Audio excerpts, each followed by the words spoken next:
Bonjour à toutes et à tous, on se retrouve pour un nouveau, alors là ça c'est un petit tuto, petit tuto pour créer en fait un nouveau rangement ici.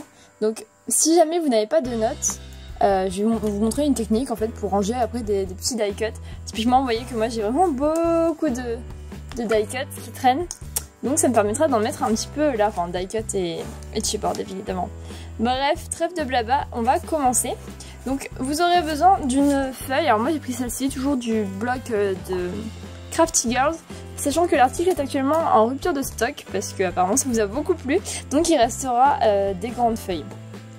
Vous aurez aussi besoin d'un cutter, vous aurez besoin de ciseaux, d'un crayon papier, qui ne veut pas rester avec moi, tant pis, et d'une règle, et c'est tout, vous allez voir, ça va aller très vite. Alors, vous allez poser votre feuille sur l'endroit où vous voulez qu'elle aille. C'est pas très clair, mais vous comprendrez mieux avec les images. Vous positionnez un peu plus haut. Moi, je vais mettre tout en haut parce qu'en fait, cette partie va être au pied. Donc, vous voyez que moi, comme j'ai pris une feuille du bloc, elle ne va pas jusqu'en bas. Si vous prenez les grandes feuilles 30 par 30, évidemment, vous n'aurez pas ce souci-là.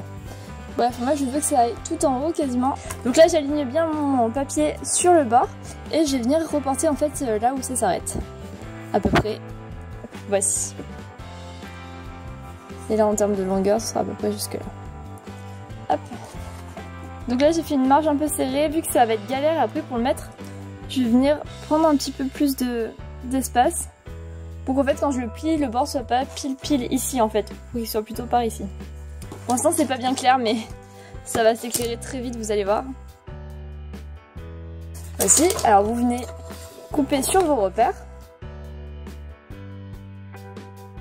Alors après on va venir replier les bords qu'on vient de couper. Donc moi j'utilise une règle pour que ce soit plus droit.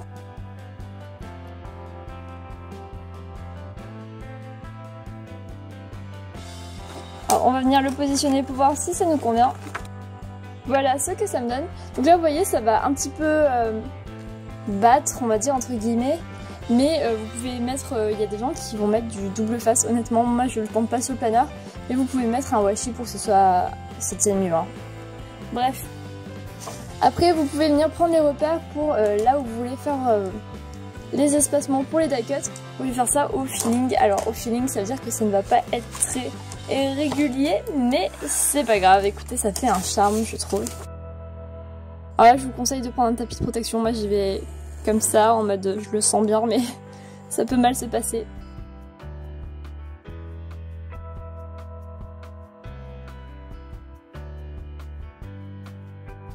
Voilà, donc là je vais venir les détacher, vu que j'ai coupé en appuyant pas trop pour pas trop abîmer mon bureau.